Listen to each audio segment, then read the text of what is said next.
Hi, everyone. Hello, everyone. Welcome back to The Journey live on YouTube, Facebook, or wherever you are watching this on the internets, interwebs. We really miss you all. It's been a Yes, minute. it has been a It's minute been for a real. We really miss minute. everybody. Miss you Yeah. too, Vanessa. Good to see I you miss again, you dear. too, Rich. It's been It- it's been strange not doing this because we got into such a routine of having this exactly, show. exactly. So I missed it. I really did. And I cannot wait to get into season two of Yes, The Journey. So if you are new here, The Journey is a live broadcast that we do that is hosted by Spirit of Praise Ministries Atlanta. And we have insightful conversations about the different paths that we take in life. Now, in season one, we focus a lot on career and entrepreneurship, but we're in a new season and we have so much in store for you. So, this season, we'd like to make it a space where we can talk about all of life's transitions, not just career wise, right? So, we want to tap into some current events, just talk about different things that impact us in the different phases of life in the different transitions that we go right. through. hmm So I hope you're ready. We made a couple of changes. We used to do the show every other Wednesday. Is that right? That's correct. Right, right. But So switching it up yeah. this time, moving it to like once a month this time, Mhm. because we really want to make sure that the content that we're bringing to you guys is really in depth and really thought Yeah. process through it has really been prepared nicely and for you Mhm. guys. So it's going to be an interesting season. Yeah, so it's kind of like instead of like having little snacks along the way, you're getting a richer meal, like a bigger meal. Exactly. So think of it as Exactly. like Thanksgiving every month, you know? Yeah, that's a good way You to get like think a about big it. meal every month. It's a good way, All but right. so yeah, man. Season one was amazing. Season one was amazing. We had a Yeah. lot of great entrepreneurs, business owners that were, giving their insights on how everything happened for them, their steps, their process, Mhm. their thought process, and it was really a great journey doing this show with you, Vanessa, and Yeah. getting the different insights and the feedback from the audience is very important. So Mhm. what we're going to do right now, we're going to have a little recap. That's what we're going to do. We're going to try to do that throughout the season. We'll have some recap videos of our Yeah. past guests from season one. So we're going to have this recap is from Washira. She was a skincare business owner, Yep. and her product actually when she sent that sample over, Mhm. man, I killed that sample within like I gotta order some more stuff from yeah, her yeah, I killed it because within a it's week, still man. winter. The skin gets dry, and Thing is us dry. as people of color, we can't be ashy. No, we can't. We cannot be ashy. Yeah, So we can be. You can be poor and broke, but you can't be ashy.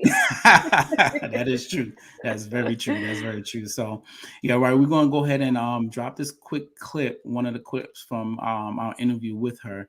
Hopefully you guys can enjoy this little quick Yeah, clip from season one. yeah. Let's get So I into feel it. like my blessings are not tied to, and nobody's blessings are necessarily tied to a job or a Yeah. city or a country or whatever, because here we are in America, we're not from America. Mhm. I feel like your blessings will find you wherever you are. And Right. I feel like as long as you're living in your purpose. Right. So if That's you're That's doing what you're quotable. big. That's That's quotable. big. Yes. Blessings will find you wherever you are, as long As as you're long as you're living living in in your your purpose. purpose. Oh my, I love that. was the ending I right love there that. was Yeah. And I amazing. feel like every interview we've had last season, there was a Mhm. nugget that stuck with me. And That that was is one of true. the quotes that stuck with me in Wachera's interview. So it's just wonderful to see that although a lot of the people that we interviewed were entrepreneurs in some way, that they each had a special takeaway in all of their journey. So there was something that I Right. gained in every single episode.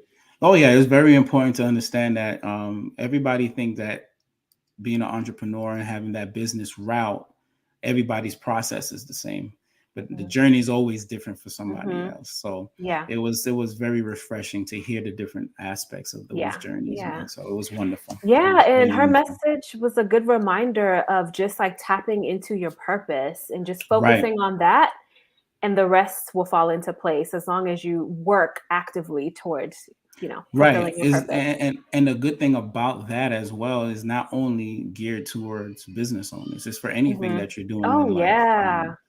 Family life, your career, your professional Yeah. career. If you figure out your purpose, your professional Mm, career can be can be happy for you.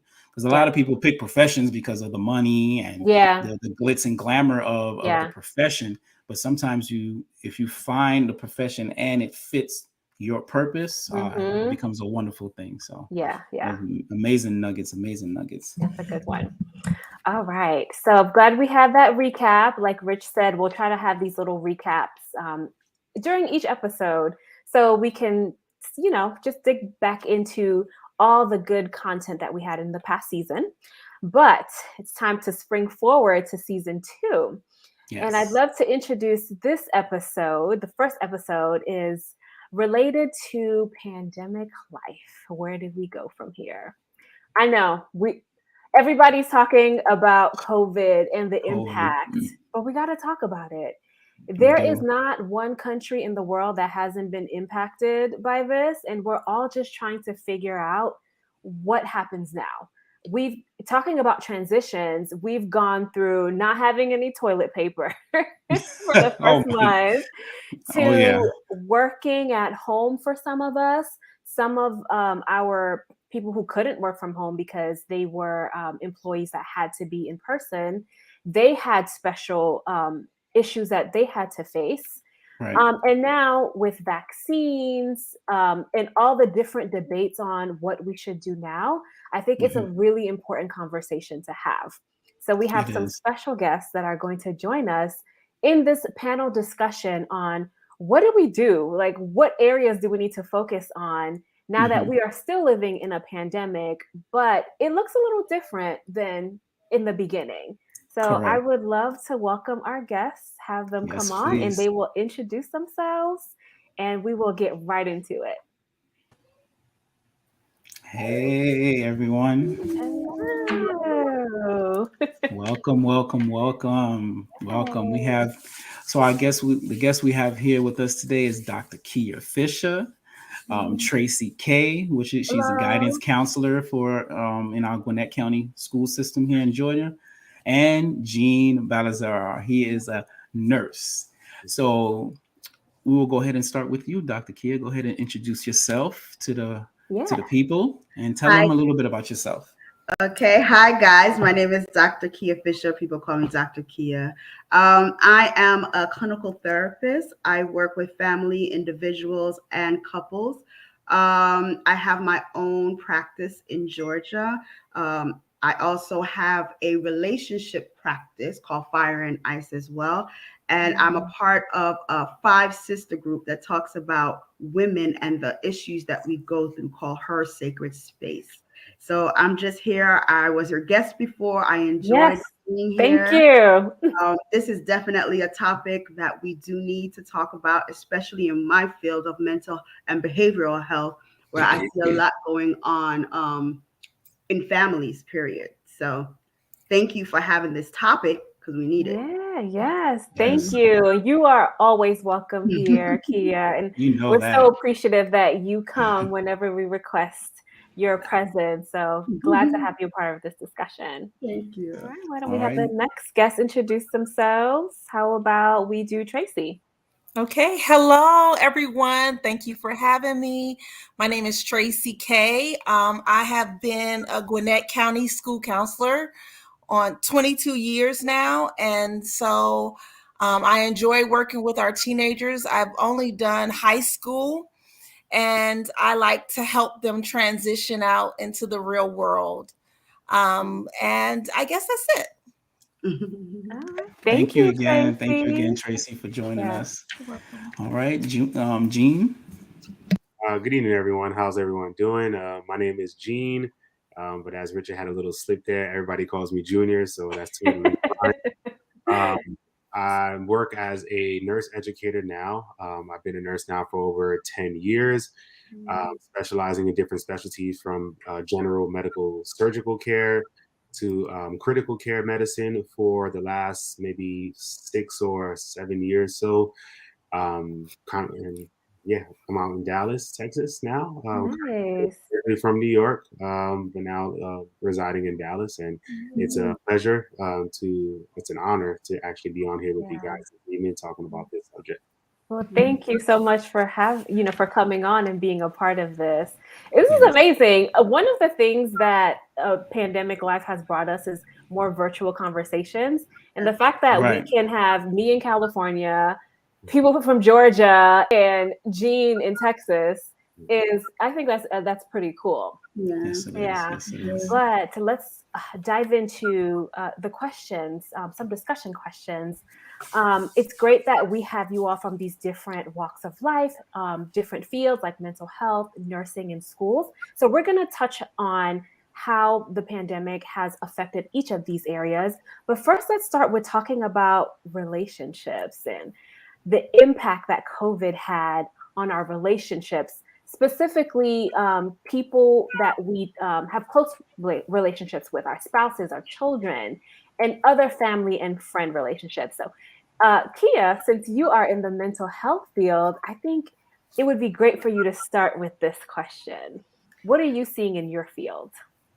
Well, in my field, it's a lot of I guess you would say people having different opinions in the same family, and that causes a lot of issues in regards to how they relate to each other, and anxiety levels are high because so and so is not getting their vaccination, and you're coming into my house and stuff like that. So it has I wouldn't say separated families, but it has surely brought up some debates that we never thought that we would have to engage in. And sometimes it can be hurtful because it includes a whole bunch of other stuff like conspiracy theories and all these other things. So I see a lot of that, and then you have risk takers, right? Where I'm going to be around my family no matter what. I don't care, or who gave me COVID. Oh, yeah. Have a lot of those things, especially this last one. What they call it starts with a O. Omicron. Yeah, that one. Right? It was inevitable that people will catch this one because it was something like the flu. It's not the flu, but it's something like it where it's really contagious. You're bound to take it. Yeah, you're bound to get it. So this last round, it was more so who gave me, and frustrated at the fact that some people had it once or twice. Oh, wow. So that's what I saw a lot in my field and in my family, to be honest. Yeah. And for you, Tracy and Jean, although you guys are in, clinical settings and in schools, you deal with relationships too. Because, there's parents and there's families of patients. I'm wondering for you all, have you been able to see the impact in those types of relationships in your field? Most definitely. I've seen it in the school system. Like Dr. Fisher mentioned, I think a lot of things have surfaced.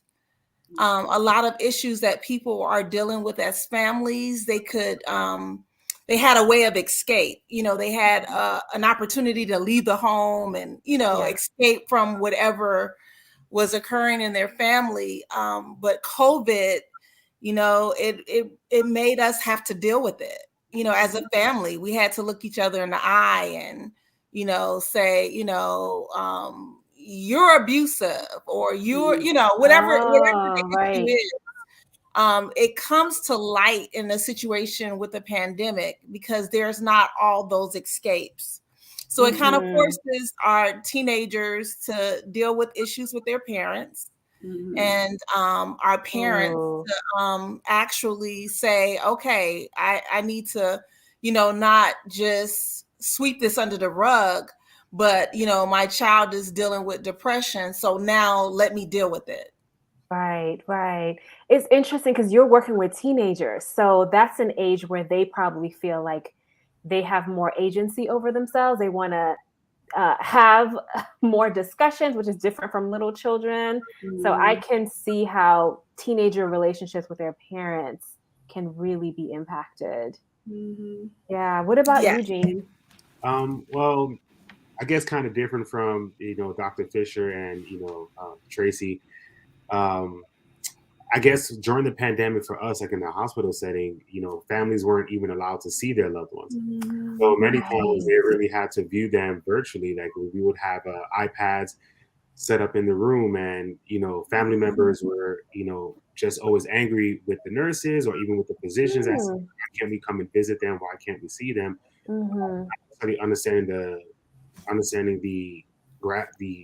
the magnitude of the situation in the sense of like the patient has COVID, they're on a ventilator, and it's only these medications that are keeping them alive. So that was challenging for them. And we also had family conflicts because we had some family members who were ready to pull the plug on loved ones, where other ones were just like, no, you better save my mom. Wow, that's hard.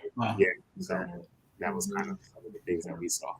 Yeah, we can definitely, because I'm seeing a question in the chat is like, we can still kind of stick to this part. It's saying, have you, and especially for Tracy and for Dr. Kia, have you seen a rise in that abuse and that toxic relationship with people that you have dealt with? Because I know in the school system we've heard reports about kids, school was their escape for food, access to food, good food, and an escape from an abusive parent or abusive family member. So Dr. Kia or Tracy, if you want to go first, have you seen a rise in that? I believe most definitely. And abuse and a lot of suicide and suicide attempts. I had a student first semester whose dad was molesting her. And it came to light because mom was at home a lot more and walked in on a situation, and the dad left and committed suicide. So it's a lot of abuse that's coming to surface because it's been going on for years. And, I think with COVID, people are not working outside of the home as much. Right. And so a lot of things could be hidden, but, it's kind of forced to come to light. Yeah. So, yeah. And with you, Kia? In the home, I saw a lot of relationships between spouses and partners having issues. You saw a lot of, I guess, because of the fact that you have to deal with each other face to face. Some people lost jobs, and financial issues was in the midst of all of that. So, of course, if you don't know how to deal with that, because all this time you were the breadwinner or what have you, now I'm in your face and it's conflict because you're always home or what have you. So a lot of relationships were broken. A lot of divorces and stuff happened during this season because of the fact that, like you said, Tracy, when you're out of the house, you're going to work. Some people are not facing the difficulties in their marriage, so it goes over their head. But when you're in the home and have to actually face it and say, Dad, I really don't like this person, it becomes hectic in the house, and then on top of that, I'm not providing because of the fact that the job that I'm working at, I can't be in person. So I was laid off or whatever. So on top of that, we're dealing with financial issues. And for many, when it comes to divorce or separation or what have you, finance is one of the main reasons besides communication, sex. That is one of the main things, So I saw a lot of relationships breaking up, marriages breaking up. Yeah, and also with the next question, this still can probably tie into it as well, because we've heard a lot about this phrase, phenomenon, the Great Resignation. I mean, we've been hearing about that for a while. A lot of people have been leaving their jobs Yeah. since COVID started. Is that something you guys have witnessed in y'all's field? Or, if so, what's the main reason why people are leaving? If you guys can share, Jean, if you want to go ahead and share, because I know that's happened a lot in the medical field where a lot of people, with either if it's the mandates or the vaccines or masks and this, or issue, even relationship issues in the hospitals. Can you shed some light on that? Yeah, so I think for most healthcare workers, I can definitely speak for our medical institution out here in Dallas, but I think maybe even across the nation is a lot of hospitals were mandating the vaccine, and we had a lot of nurses who were opposed to the mandate, for various reasons. We had a lot of nurses who were women that wanted to get pregnant, and they were just kind of worried about how that would affect them and their pregnancy. We had a lot of people who were just like, I'm not taking the vaccine. Like, why are you forcing this upon me?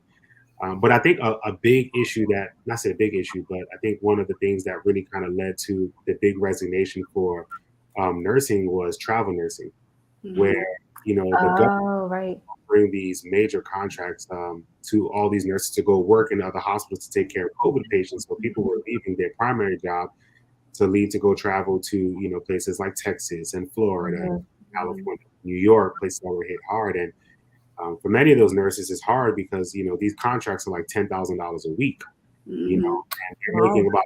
Who can say no to that? I know that's right. We had a lot of nurses who were just like, we had so many nurses even come out of retirement just so that they could take up a lot of those assignments. So, we still continue to struggle, especially with our. A lot of our units are basically depleted, or they're primarily being run by agency nurses. So it's I have a follow-up question about that. Do you feel as if the staff, maybe in your institution, were properly educated about the vaccines and the mandates? Like, do you feel as if they included the staff in those conversations, or did they just like make decisions and say like, you just have to do what we say? Well, in healthcare, I think a lot of people tend to look to us for the answers about the vaccine, right? Especially when the vaccine came out. I received so much questions about like, hey, is it you take the vaccine? And, and I've always said, me personally, I take the vaccine just because, I'm already an immunocompromised person, having been diagnosed with lupus. So I didn't really want to take any chances. And I think that the education was definitely out there. We had our physicians who would always be educating, the nurses on the unit about the vaccine, the benefits of the vaccine. Really kind of what it is. And even when we had our vaccine clinic at our hospital, we would always provide them with education, because obviously people will come with questions like, can I still get COVID from the vaccine? Like, or I'm safe with the vaccine, I don't have to wear a mask anymore. And it's like, well, not quite, that just helps to kind of get your body ready just in case if you were to, ever, get COVID. So it was tough, but, I think most nurses kind of had an understanding about what the vaccine was, but there was still that, fear factor of let's let somebody else take it first to see how the first batch does. And if everybody goes well, then we'll take it. Right. Interesting. Like, no matter the level of education and how much that level of anxiety and fear seems to always be at the very top in your decision making. Yeah, I had to call about 3 of my doctor friends. And I was like, yo, just tell me if I need to take it or not, because I trust you. And I definitely did, because I know that I'm around a certain demographic that may not even want to take it.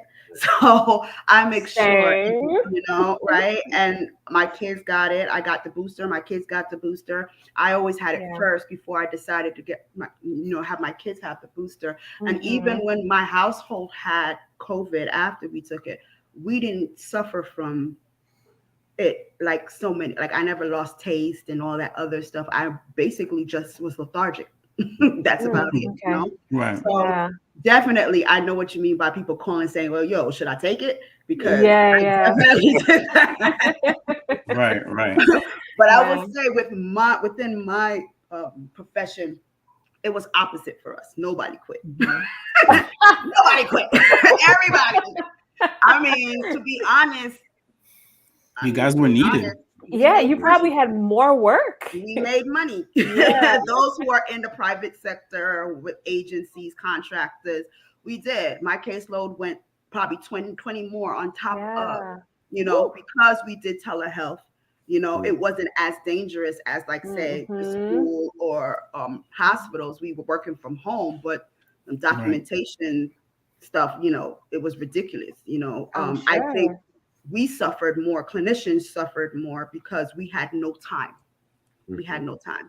We had to deal with families and all of that while still doing work. My husband said I was married to my computer, you know what I'm saying? Because at the end of the day, we are responsible for our clients. And so we had to make sure we saw them, because these are clients that were dealing with PTSD, anxiety, depression during this time. Some of them had issues with other family members that had deaths because of COVID.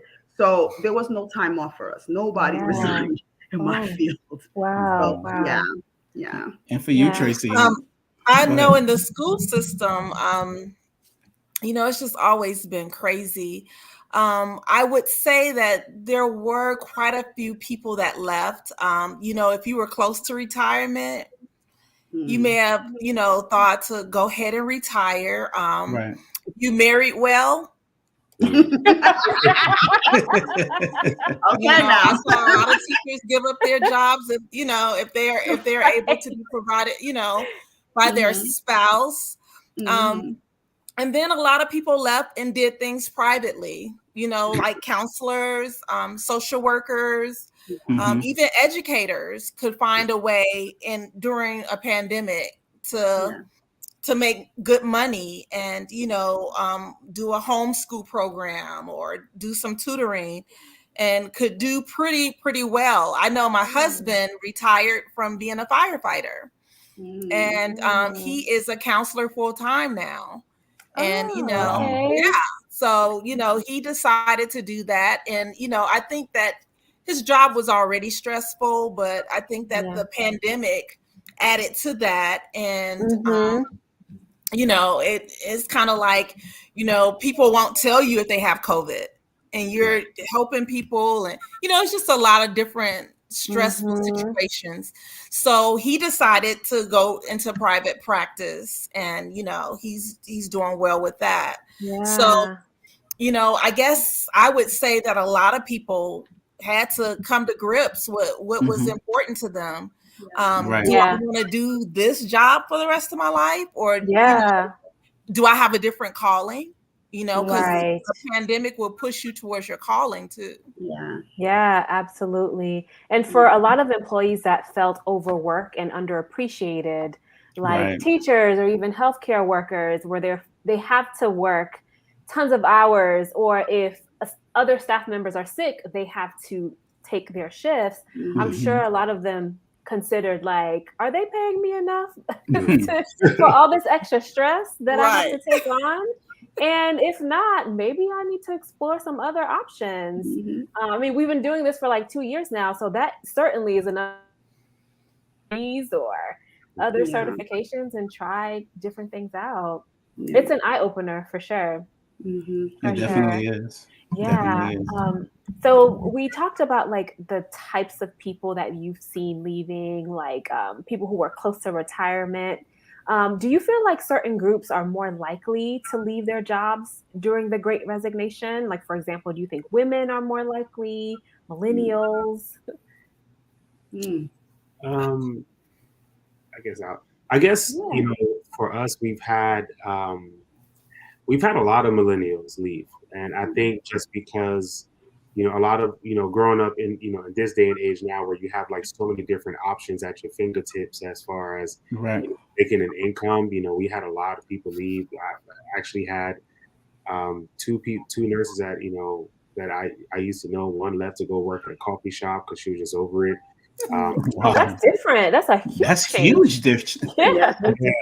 But I guess also too, having the comfort of knowing that I can always come back and be a nurse at any time. Right. We have some nurses that left to go to do real estate just because the real estate market also too was booming as far as the housing market. And then you just have some people that just don't want to work. It's just like, I'm good. I'm going to stay at home, or kind of like what Tracy mentioned earlier. It's like I got me a boo thing who makes enough money and I can be good. So, I think it's just a combination of of different things. And post pandemic, I wonder how that's going to look also too. Is that will those people return to want to come back to the workforce, or because now everybody's choosy, it was like, oh, you don't have a work from home option? Oh, forget it. I guess I'm not working. So. Listen, the at home option is the bomb. I'm sorry.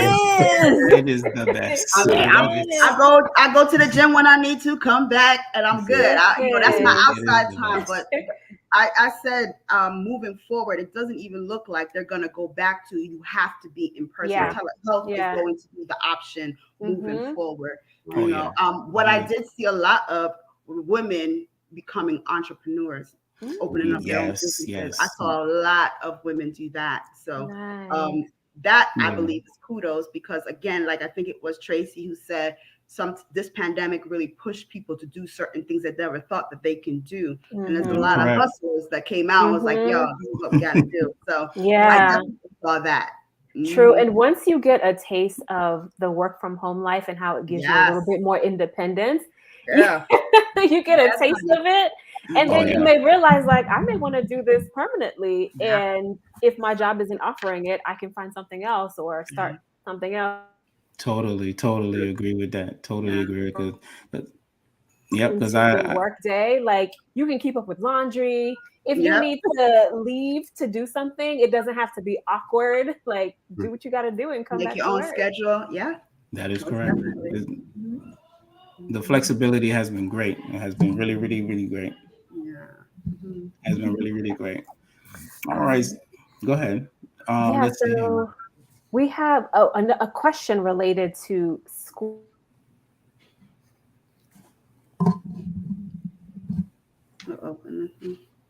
I think we may have lost how children take in information. I'm sorry, Vanessa, can you repeat that again? Okay, can you hear me? Yeah, we can hear you now. Yeah, so I was wondering if you could speak to how at home or distance learning impacted how children take in information. Yeah, so, I have two boys, and one did very well with being at home. He liked working at his own pace, having his own schedule. It just really worked well with his personality. And the other one is too social to be at home. And so he had a really, really difficult time. So I had to send him back to school earlier. And I think that that's just a good example of what it's like in the school system. The pandemic was really, really funny in the sense that it would make you feel like you're okay, but you're really not okay. So the students would be at home and they're like, oh, I'll catch up. Oh, I'll do this. Oh, I'm gonna do my work so I can graduate. But then they really, really lack the motivation to get going. And so that can only be done with face-to-face teaching. And so most of the kids struggled with being at home. And once they were back at school, they did a lot better. But you do have a few that suffered from anxiety and and that's my oldest son. He doesn't like a lot of people and big crowds and all of that. My youngest son is like, what's up, where's the party? So different. It's just a personality thing. And so he kind of struggled going back and easing back in. But, there's a lot of kids as a result of COVID and the pandemic. They have a lot of anxiety about being back. Right. I totally could attest to that because my girls in the beginning, it wasn't, I had to switch it back up. I was like, okay, now you're going to have to go in the building. Yeah. They would have to fall asleep in front of the tablet. I'm getting emails from teachers. Can you tell your daughter to wake up? Oh my God. I got an email and there's a screenshot in the email. And wow. She sent a screenshot. You got a receipt. I had receipts. So, Look, I could the totally kids were in bed in class. That was my son. Yeah, I had to pull her into the office and like, okay, you have to sit right here so I can keep my eye on you. So yeah, I could totally attest to that. My middle child is a social butterfly. She had an issue, started feeling a little bit depressed. My son, he was just chilling in the bed. For me, the environment means so much. School for him means relax. I mean, home for him meant relax. Got it. Yeah. I gotta work. So I had to come back early as well. One, because she looked like she was getting a little bit too, sad, not isolation, all that stuff. I said, And the other one, my son, his grades started slipping because he equated home with chilling, and I had to send him back. When I look at my clients, I had this one client. What I realized is special needs clients. At a very difficult time. She had ADHD and some educational delays mentally, and her motivation was totally gone. Even going back, it took a long time for her to get into the rhythm. I don't know. Of course, this came on us very suddenly. I don't know if they had an idea of what to do with those who had special needs, and showed a lot with certain clients that I had that dealt with educational delays and ADHD. So and the parents didn't know what to do, they don't have them most of the day. So now I have this child who, and if you put on top of that emotional disorder, where they're angry, they're this, and then they have educational, how are you going to get them to sit in front of a computer? So it was very, I don't think they understood or knew how to deal with that demographic of kids. So, yeah, Tracy, I know you can probably speak on that part. Yeah, I mean, I would love to. I think the thing that the pandemic has taught us is what we should have been doing all along. Well, our kids suffer from depression, they suffer from anxiety. And what we should learn to do as parents is not shield them from that. But to help them go through it. So you're feeling depressed. Okay, what are some activities you want to do to help you to have an outlet? What are some things that I can get you involved in? Would you like music lessons? Would you like to, go skating? Like, what are some things we can do to counteract that? I know for my son, he suffers from anxiety. And so he was really doing well at home. He had all A's and B's and, was really doing well. But his father and I decided that life is not going to be you being at home. This is just not reality. So maybe about a month and a half before school ended, we said, you got to go back. You know you love it. Yeah. We know it's easy. Yeah. We know you don't have anxiety in your room. We get that. But we need for you to feel what you're trying to escape from. Yes. And I think that as parents, we try to shield our kids. We don't want them to ever be upset. We don't want them to ever feel anxiety. We don't ever want them to be depressed. Instead of saying, let me help you walk through this. Not a lot of parents have that, where they know the tools to even give to their children. And that's the thing. I feel like some of them, no fault of theirs because they don't know, but push along and say, okay, let me just cover my child and comfort my child because I don't want them to deal because they don't know. And then you have some parents who don't have the patience to teach. Correct. So you have those two dynamics, but for me, I feel like for example, my son, he very smart, but he gets overwhelmed. So, Gwinnett County, big up to Gwinnett County, gives like 5 days, I believe, unexcused absence. He uses those for mental health days. So I chose to do that for him because I know he goes hard in school. But then when I see that something is off, I say, okay, what can we do here for you to have a break? He said, Mom, I think I need to stay home. But when he's home, there's things that he's doing in order to replenish that. So that's me being a therapist, but a lot of parents don't know how to do that. And I believe that's something that I don't know if school counselors can do, or some kind of parent education should be able to do that now, especially with what we've been through as a nation. Right. Gene, I know you don't deal with kids and stuff like that. I know you have children, but how were you able to manage and balance that, still having to work, and then you also teach as well? So how you was able to balance that? Well, I mean, obviously listening to this conversation, and I told my wife, and I was like, man, thank God the kids aren't like in elementary school or junior high school, because we'd be screwed. But I have a 9-month-old and I have a 3-year-old. The 3-year-old, spent an entire year, away from daycare. And my wife, because of her job, she is fortunate enough that she was able to work from home, and still currently working from home. But it was challenging in the beginning for her, because I was going to work Monday through Friday, and then I would also teach on the weekends at the university. So she found it challenging to she's like, yes, I can work from home if Leah is at daycare, because a 2-year-old, 3-year-old, they need so much attention. Yes. And so it's like, mommy, come play, mommy, come play. And, but mommy's got to work. Exactly. And then, when daddy comes home and just I just want to take a shower, sit on the couch, eat, and just not do anything. So you definitely see the challenges, but even I have nieces and nephews who had to, do school from home. And it's hard to kind of keep a child's attention span for that long, unless it's like they're watching a YouTube video or they're playing video games. But when it's something that, when it comes to reading or math and doing your homework, you see a lot of the Zoom videos and the kids just look so disengaged. Boring. Yeah, it's boring. It's boring. Yeah.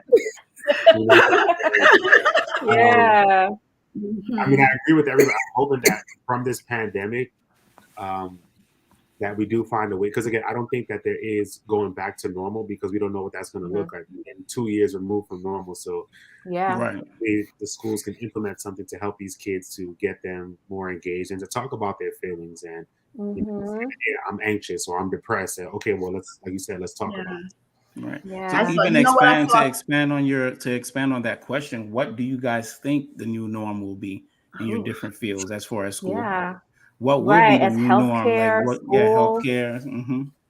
Healthcare. Well, I'll start. I think that there will always be a lot of options for virtual learning. I think that, some students live with parents that have preconditions. So there will always, I think for a while, there will always be that option. We just got the email today for GOC learners, Gwinnett Online learners for next year. So I think that will be an option for a while at least. I also think that, teachers will find other means of income, when it gets to be too much for them. I think that a lot of jobs will have to rethink how they treat people, how they pay people, how they hire, just so that they're able to keep their employees a lot longer. Right. Yes. We've seen a lot about that. Dr. Kia, you have insight on that? I think safety is a big thing that they're going to focus on. What I realized in the beginning of this whole pandemic thing, when we had to go live, there were a lot of online live deaths. Wow. There were where in certain areas, kids were picking up guns. Parents had guns and certain things on the counter, so it really opened people's eyes to see what kind of living, what kind of environment some of these kids were in, why they needed to be in school, But I remember seeing something where one of the kids, I think either one of the kids shot their mother or something like that. But, safety is a big issue. And I feel like that's going to be even more so if we have more of these Zoom things, because like I said, it was new to everyone. It had to be done, but no one realized that their business was going to be in the street in the beginning. So definitely safety as one. And I feel like from this pandemic, this whole thing, and it being going into 2021, 3 with the whole new online still having to be available.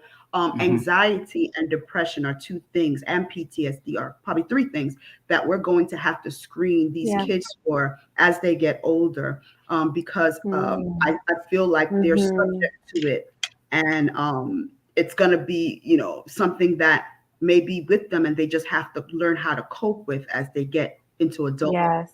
So definitely those 3 things. Yeah.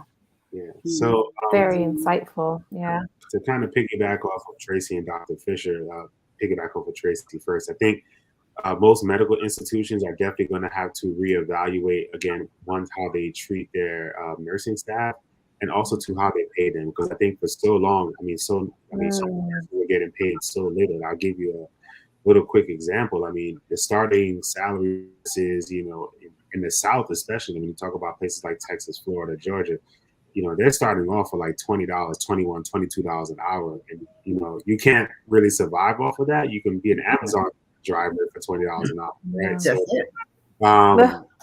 and that's why a lot of people were just like I'm going to go make these thousands of dollars as opposed to making these, you know, chump change. And I think also too, what Dr. Fisher said about the PTSD, again, if we think about when the pandemic first started, I mean, people were dying, like hundreds of people were dying like every day. And this is like in multiple hospitals. See, you know, hospitals in New York, especially, that would have freezer trucks and they would just dump in boxes there just because they didn't have enough space in their morgue. And although we would have the freezer truck experience, you know, we had, you know, at least 2 or 3 units, if not sometimes 4 units, just filled with COVID patients. And, you know, they were coming to the hospital, yes, taking them, but we just knew that ultimately, like, you're gonna die. Like, there's nothing to do for you. And we had so many patients that would go into cardiac arrest, and a lot of times it'd be their second or third time that we would get the family members on the phone, and we would show them, hey, this is what this looks like. You know, do you want to keep on going? And they would show them, you know, multiple people just pounding on somebody's chest, you know, to try to get to revive them. And so traumatic for the families having to watch that, you know, from a video conference, not even in person. Right. That's the last image that they have of their loved one. So I don't know what the new norm looks like, but I don't think use the word normal. I just think this is this post-pandemic life, and whatever that's you hit something, because that also was a very big deal in my field with grief and death, where there was a time where you couldn't even go to the funeral.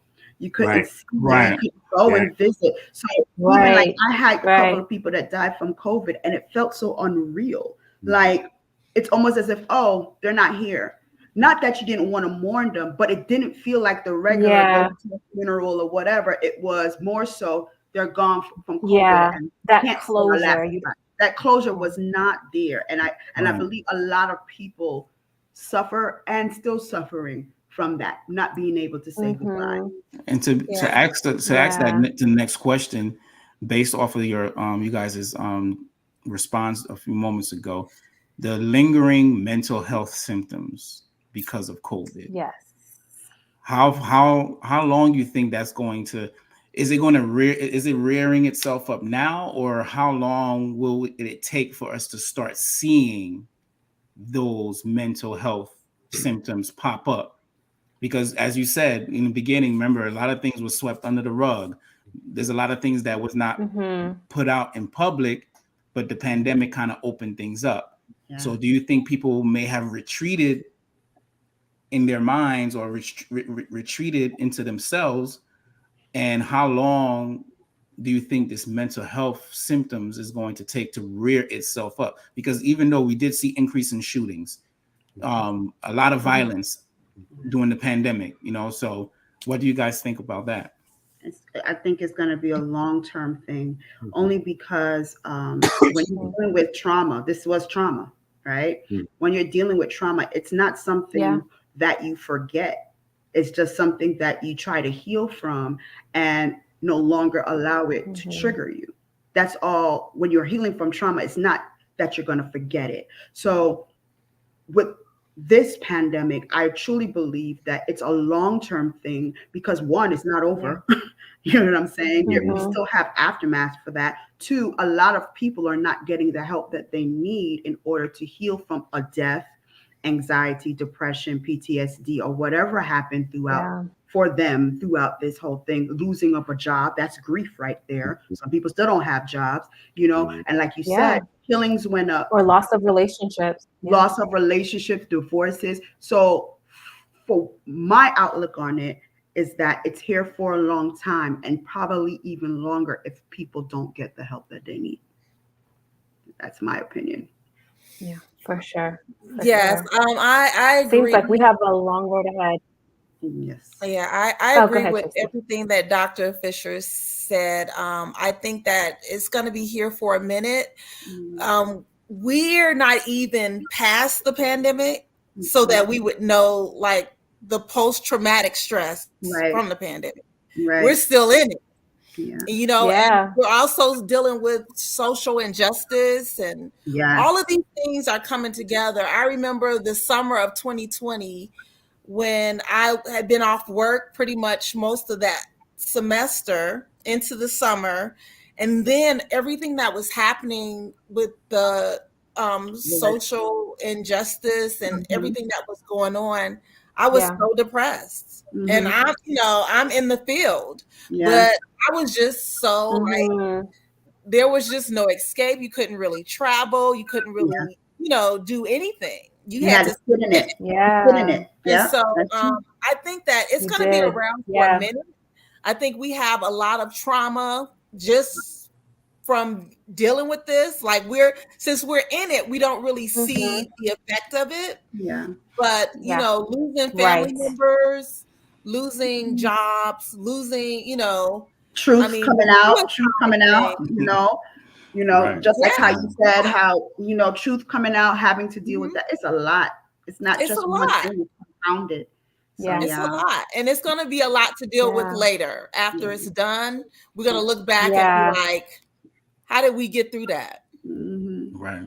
Yeah. Yeah. And it seems like in the conversations that we're having, this pandemic has revealed all the different areas where we need more support, whether it's for our children in schools, for our different employees that are working on the front lines.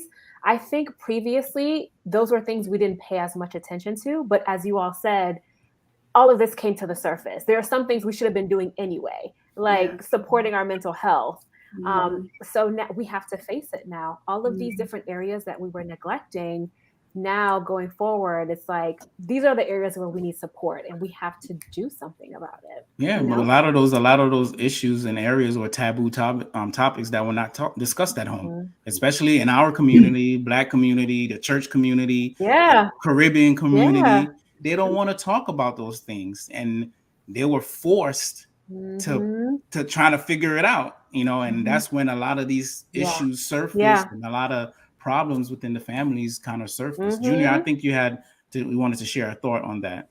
Yeah, actually, just wanted to piggyback off kind of what everybody was saying is that I think we're seeing the effects now. I don't think we're even going to be waiting a couple of years. I mean, definitely it'll be seen in a couple of years, but I think, especially over the last, 2 years, and kind of what like Tracy said, when we had all these social injustices happening, with Ahmaud Berry, then you think about, the George Floyd killing, and then you had the pandemic, and it was like every day, like you couldn't like turn on the TV without seeing something about somebody dying from COVID, or another Black person being killed, or social injustice done to them. So a lot of members in our community, especially the African American community, were affected by it, and a lot of times you may not even know that you're affected by it because you're just thinking that I'm okay, but really like you're not. And I think what we need to do moving forward is just to have like those outlets. And I know Dr. Fisher talked about the Sacred Women group that she has, where it kind of just gives you an opportunity to just talk, right? And I think we need to have a way that we can create more of those groups, especially for our men, for Black men who don't really talk at all. Very true. Things kind of bottled in because we were raised to be tough.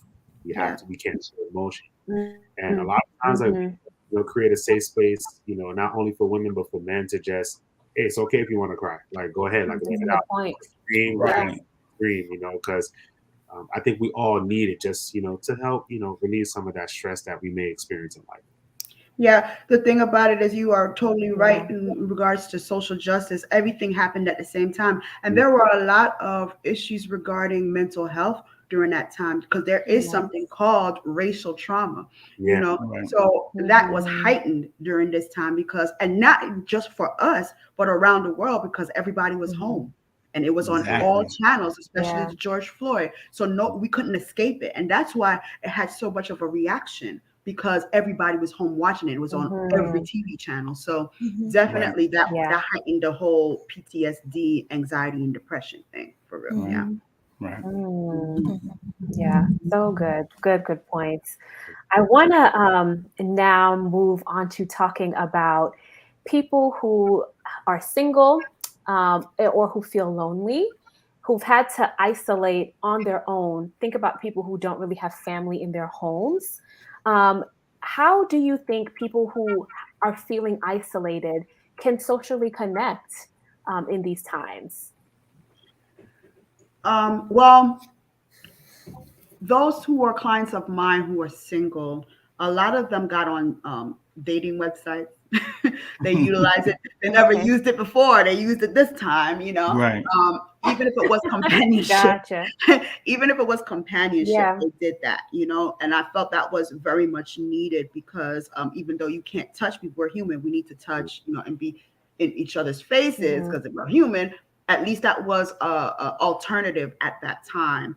Right. Another thing is for those churches, especially with the elderly who were home, even if it's to drop Mhm. something off at the door, you know, that happened a lot. You know, it did taper off from, you know, people thinking that everything is back to normal. But honestly, those same Mhm. elderly people, they're still subjected to certain things regarding COVID. So I Yeah. feel like, Yeah. you know, there should be support groups surrounded by the religious sector and reach out to those senior citizens, reach out to those Right. who are by themselves or what have Mhm. you. And then support groups. Now support groups are online, you know, just like this. Everything is Yeah. online now. So Yeah. giving them the resources for that is definitely Hmm. something that we should do. I know Facebook involvement went sky high because a lot of people were on Facebook, you Yeah. know, during that time. So even though, you know, electronics, we try to say, okay, taper off of that. In this moment, I feel that is the best thing for those who were Mhm. home and by Right. themselves. Right. Yeah. Right. Mhm. Mhm. I would say Gotcha. That's good point. find a great therapist.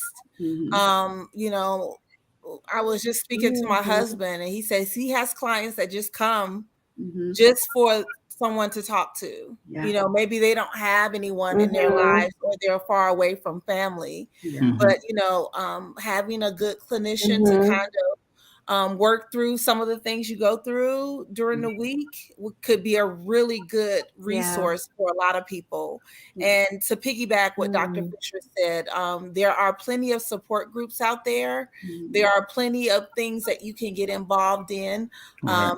I was talking to the parents at my church a couple of years ago, and you know, this is the best time for you to learn to do something you've never learned to do before. I know Mhm. people that have learned to play the guitar, or you Yeah. know, they started to take up Right. art, or they've Right. started Hmm. to do some things that Mhm. they have never had a chance to do Yeah. because of time and not Mhm. really being able to be still long enough to do them. But Yeah. you know, pick up some new habits, pick up some new ways of meeting Yeah. people. And I think that those would be a Yeah, I was great about to say that's a good way to meet people too. Mhm. Mhm. That is Yeah. true. Yeah. That is And I, true. and I think Mhm. also too when we kind of talk about being single, I just think just the need for companionship, I think is important also Mhm. too, right? So even if you think about Mhm. maybe that wife who was married to her husband for 20 something years and then God forbid he dies of COVID, right? So like she needs somebody that she can kind of connect with also too. Yeah. Right. Yeah. While I think the virtual aspect of it is good, is because it's convenient, right? But sometimes I think Mhm. you just need to kind of get out there and like, hey, listen, like let's just go out for a walk, like let's connect, in that sense, because as many of you guys mentioned, like sometimes we just need to touch somebody, right? Mhm. Like hey, like It was really weird when you would go. I mean, when I was going to church, you are used to hugging. right, You know, now you're like, You know, Yeah. I don't know if this Yeah. is Yeah. it was very difficult. question, like, Yeah. hey, are you okay with me touching you? So I think Yeah. I Right. think you kind Right. of have to kind of get back to that and like form those relationships. And I think even something as simple as old school. Let me just make a phone call and just call and check up on your people just to make sure that everybody's good. So you never know what Right. anybody's with. So Yeah. Right. So true. Mhm. So good. So good. And then, like, for the people that are single and actually want to date and form a romantic relationship, do you feel like dating will look different for them now? Like, what are some of the things they need to consider? here's what I'll say. I'll start it off. Sorry to cut everybody off. Look at that. I think Okay. dating nowadays, and again, I'm not trying to discourage anyone, but dating nowadays sucks. I want to be Very much honest. so. It sucks. It's kind of one of the Okay. reasons why I'm happy that I have my wife and Hey. we've been together for 7 Yeah. Yeah. But what I would say on a serious note is that I think dating is more challenging now because everybody is really pretending to be someone that they're not, right? Right. Or they're getting into stuff that they never did before, and it's wild and crazy, and you're like, what? Exactly. Oh, And the okay. things that we do, the image that we portray to people to kind of get Right. them to like us, where it's just like it's not as natural. Like gone are the days. Like he used to write a little letter like, "Would you go with me?" Circle yes or no. Right? Like those, the little Yeah. now, and I mean, the dating apps are cool. You have so many different ones. You have Christian Mingle. With not everybody there's Christian. They're trying to find something. Right. All these other Yeah. dating apps where people are just pretending to be. Like, Yeah. I'm going to pretend to be who Vanessa wants me to be, right? And then after that, like once you start dating, then everybody kind of just switches up, and it's like, oh, I thought you were this person. It's just like, yeah, that's what I said because I know that's what you like. Mhm. I think it's hard, Yeah. And you can put a whole online persona but Yeah. based on something that doesn't exist. right. Yeah. I always tell Yeah, my clients to definitely make sure true. they meet in person. Now you can go outside to a park and be out there now. Might as well meet me at the park and have a coffee. You can sit over there. I can still have my mask on and have conversation now. I never would believe in apps. I mean, I've heard of one or two that met online. It worked out. They good. Not all the time it works out like that, That's true. So That's definitely meet Yeah. them in person, because now you can at least go to the park in open air and have a conversation, So definitely choose the dates now where you have to interact outside. That's it. If I could give any advice to single people, it would be the same advice I gave before the pandemic. Don't waste your time. That part. I think that spending time with people that are not right for you changes you as a person. Yes. So I always encourage my single friends, do not waste your time. We don't got time. He is changing you. Yeah. From who you should be, who God would have you be, into something else, because you're starting to put up with this. And so when you move into the next relationship, is he going to be a better situation or a worse situation? Right. So stop wasting your time. But I haven't dated in 22 years, so I don't really know. I haven't dated in a while. I haven't dated either. I haven't dated in years, but I get clients. Yeah, but it is a different concern. types of relationship goals, and I'm like, I'm old, like what is this? I mean, there's so many poly relationship, fluid relationship. I have to keep up with the time, so I know what clients are talking about. That's another episode. We got another episode. Yeah. But it's really scary out there. Yeah, and especially with me having a daughter in college, I tell her, I said, get to know people without having to be underneath them. Meaning you don't have to drive with them. Meet them in the Uber, go with the Uber, go on a date, do all these things, because honestly, you don't know people.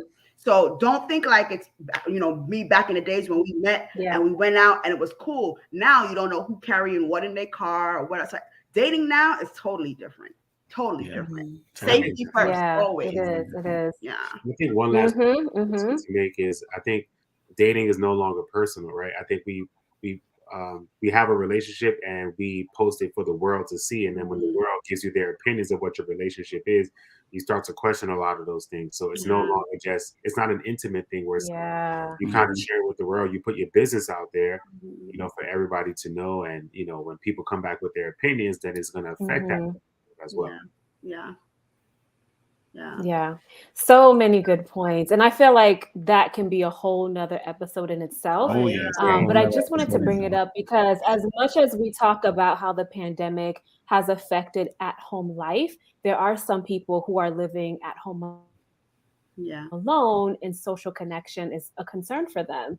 And it's something that they have to work through. So we have to adjust in so many different areas moving forward. It looks like we are past an hour. This time just flew by. All right. It's good. I just want to say thank you to you guys. Go ahead, Vanessa. Yeah, thank you guys for showing up and contributing to this conversation. Yes. And just to close it out, I was wondering if each of you can share, what do you think we need to prioritize on what should be the priority? You could consider the fields that you work in or your personal experience. Just to share that to close it out.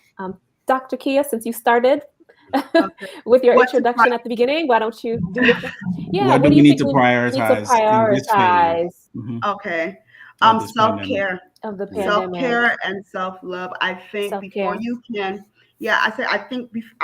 before you can do for anyone else, you first have to do for yourself. You cannot pour into other people from an empty cup. So it's very important to fill you up. And what that looks like is basically making sure mentally, physically, emotionally, spiritually, you are well, even financially, that you are well. Because at the end of the day, if you're not going to be able to give your best foot forward for your husband, your child, or friendships, or what have you. So definitely self-care and self-love, using activities to build you up.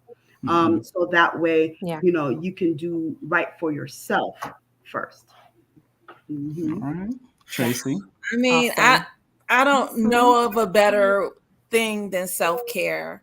I was going to stress that too. I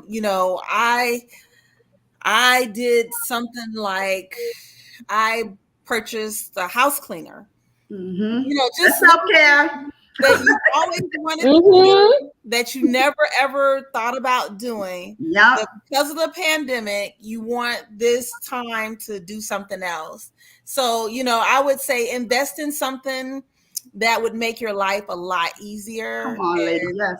And just use that time to really enjoy yourself. Yes. I love that. Yeah, so I would say just to kind of amen to that. To piggyback off of Dr. Fisher and Tracy again, I think self-care is important. But I think also too spending time with family is as well. I know that we kind of been, cooped up in the house with our families, but really prioritizing, your family, getting to know them, getting to know your children a little bit more, because again, sometimes we can become so distracted with work or so engulfed in our work and our other activities that we kind of tend to put them to the side. So I think, taking care of yourself, making sure that you are good and letting people know that, hey, listen, I need a break, or I need some time away just to myself, just to think and, gather myself, recharge and rejuvenate. So I think, self-prioritization, self-care and family time, I think has become the essence of what we need to do moving forward. Great. Perfect. That's perfect closing statements from all of you. Well, again, thank you all for tuning in. I hope everyone watching was just as engaged as we were in this conversation. So many good points. Don't forget to subscribe to our YouTube channel, Spirit of Praise Ministries. We'll have links in the wherever you're watching this. We'll have links. So it was wonderful having you all here. Yes, thank you again, Kia, Dr. Kia, Tracy, and Junior. Thank you again, guys. You guys have a wonderful night, everybody. All right. You too. Have a good night. Yes. Good night, everyone, and stay tuned for the next episode. Bye-bye. Bye.